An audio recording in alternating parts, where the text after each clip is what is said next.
What you can see here are parts of an educational film that was created by the police of the German Democratic Republic in the 70s, and it features Erwin Hagedorn, who was committed for the murder of 3 young boys, and he was executed in the German Democratic Republic. And they have created an educational film where he stages how he committed his murders and where he talks about how and why he did it, because his crimes were considered to be singular in the history of the German Democratic Republic.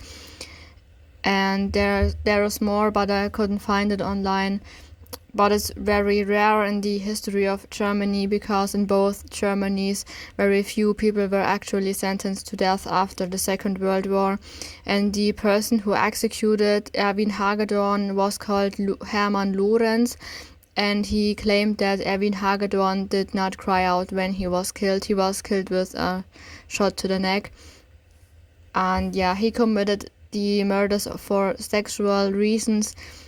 He was considered to be a depraved criminal, and when he's standing in front of the white wall, he's explaining that.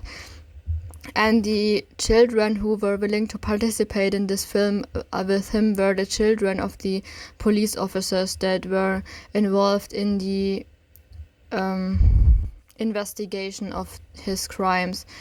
And after they were done creating this film, he was executed and killed. There was a huge and disturbing fandom on Tumblr dedicated to the famous politicians of the Third Reich of Nazi Germany. There are especially a lot of blogs dedicated to Hitler, apparently created by women who claim to be attracted to him, who show no remorse for his victims, or are like really aware of the fact that what they are doing here is absolutely terrible. And there is a person that seems to be extremely unhinged, which her blog is called Verboten Love. And many of these blogs contain a lot of bad German, so I think most of them were not created by Germans but rather by Americans or something like that. And this person does have a website dedicated just to Hitler. It's called hitlerpics.com. It is a huge collection of pictures of him, edits, fan fiction, photoshops, artificial intelligence, pictures of him, fan fiction. It is really disgusting, and there's so much. If there wouldn't be so much, I would just say this is a troll. Nobody can be serious claiming things like that, but this person has put so much effort in this website, so I can't believe this is just someone trolling. It has to be serious, at least to some extent, but it is really crazy and disgusting. And yeah, she claims that he was just so attractive and this is what matters to her. And if you click through the 100 pictures of him on his private section of this website, you can actually reach the not safe for work section of this website, and there is disgusting fan fiction. I don't know what to say about that. It's really crazy. I thought I have reported those people, but I mean, this is so crazy. I didn't think that you could even register a website like this and link it through Tumblr, because Tumblr, I mean, we all know Tumblr just claims they have turned to be a safe for work website, but they are not. But this is really something else. And just have a look through this website. You can have a look at it yourself. I didn't censor this person because I will report her, and I think this is so wrong. You should report her as well. But my real question is, why does Tumblr keep ignoring those blogs? Because I have looked through the hashtags, and some people claim that they have been deleted in a few hours. They were there again with a new blog, like, can you not ban their IP or something like that? I don't think you can use Tumblr through the deep web, so those people cannot be so putting so much effort into hiding their identities. I think they just use another email address and that's it for Tumblr. But there are really so many blogs, and if you put even one name of a Nazi leader into the search bar, you can find all of those blogs in the open. There's no censoring, just the swastika everywhere. And I've looked through online whether Tumblr is able to acknowledge that they have a Nazi problem, but apparently they don't. They, just let them be.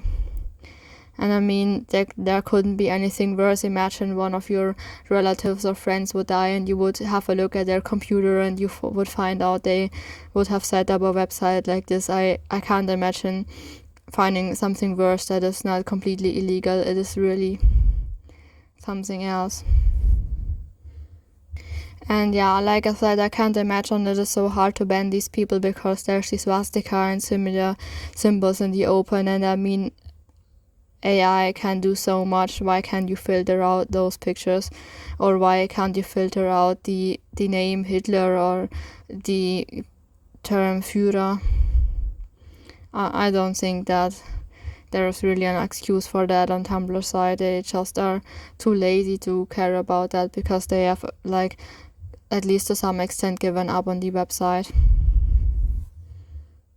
Which in my opinion sucks because I have used Tumblr for so many years for photography and cooking things and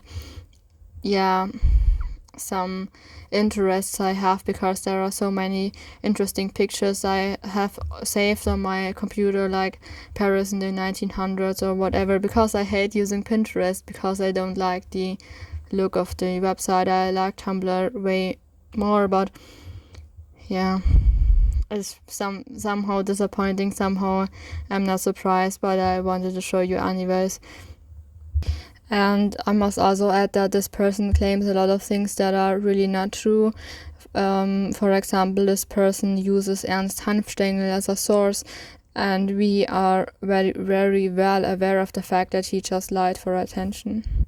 He claimed many things that he just made up, and all of the things he said about the sex life of Hitler, for example, that he had a piss king or things like that, he just made it up, and we know that he just made it up, so I don't know why this person keeps repeating those lies. And there are also some stories that I think they made up themselves because I have never seen them, and I even own a book that is about whether Hitler was gay or not, and it's just, it doesn't have any proofs. It's just someone bullshitting around. But some things on this website, I've never ever seen them, those reports, and I think this person just made it up because they think that would be good. But again, you have to ask yourselves why. And there is so much work there.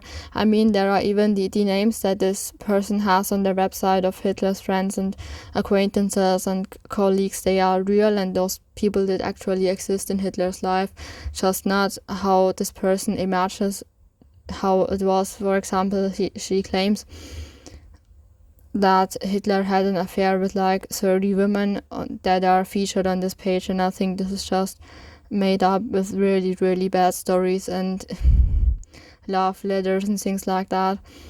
But they really did some digging, and they have so many pictures of him. That is really, really crazy. I don't know what else to say.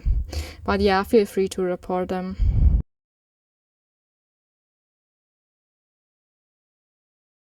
Some other really interesting Reddit post was posted in the subreddit r/transplant, and it's called "Stop Taking Transplant Pills a Year Ago."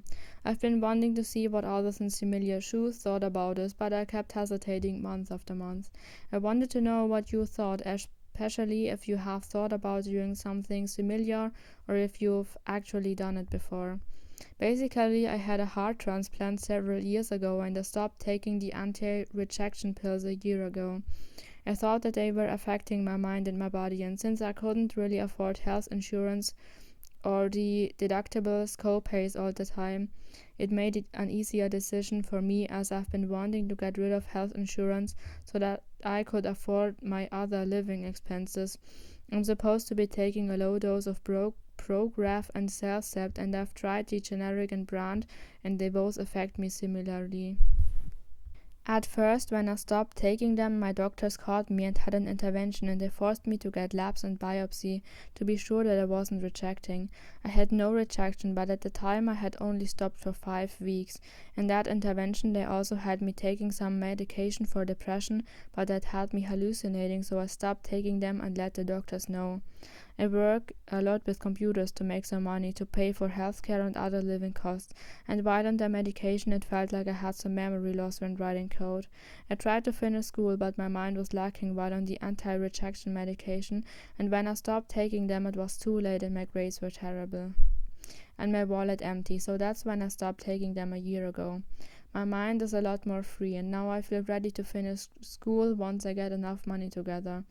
I may have to cancel my health insurance to do it because it's well over $400 a month. My doctors have been really great to me for years, but lately I feel like they don't care, so it has made it easier for me to make these decisions. They've been sending in wrong prescriptions. They have been late in looking at my studies, and often they don't even call me to tell me the results. I've still been filling my prescriptions every month, but I don't take them. I only take them a week before my appointments because they do check my blood to see my graph levels, and a week is usually good enough to get me back to that level that they want. Honestly, I feel stuck in this position. I feel like continuing this regime of medicines will mess up my life, and I don't know if there are other medicine that doesn't have the same toxic side effects. Is there something that you can get in Europe that isn't approved in the US? I wish I could discuss this stuff with my healthcare providers, but I don't think that I trust them anymore, and especially not with this topic. The documentary film Children Underground was published in 2001, and it is set in Romania and explores the lives of 5 children who are shown fighting, abusing themselves, and becoming addicted to Orolac, which is a chemical that they inhale. The documentary follows the 5 homeless children around in Romania, where the collapse of communism has led to a life on the street for more than 20,000 children. The street kids are encountered daily by commuting adults who pass them by in the station as they starve, swindle and steal, all while searching desperately for a fresh can of paint to get high with. As the kids panhandle, fight and sleep on cardboard boxes, either on the train platforms or the public parks above ground, they inhale Orolac, a noxious silver paint with intoxicating fumes from plastic bags. One of the children that the director follows is Cristina Ionescu. At first this child looked like a young man, but one later finds out that girls have to become tough and look boyish in order to survive. It is mentioned in the film that they don't like to talk about whether abuse and rape has happened to them or not. And there is actually a follow-up you can read online. Christina is known that in 2013 she was still addicted to heroin and living on the streets, and had 3 children, none of whom lived with her. Mihai was taken in by a man in Belgium who spent 6 months looking for him in Bucharest. For some time he enjoyed education in general schooling and French language before returning to Bucharest to live with a social worker. Marianne, 12, was taken to a children's shelter after a police sweep of the Piața Victoriei and deemed able for rehabilitation. Anna, at 14, was living with her parents after the police threatened to prosecute them for child abandonment. The film was actually nominated for an Oscar back then, but I think it's mostly forgotten how many children suffered in Romania in the late 90s to early 2000s. Because in Moldova and Romania still many children are suffering, especially people from marginalized communities or ethnic groups.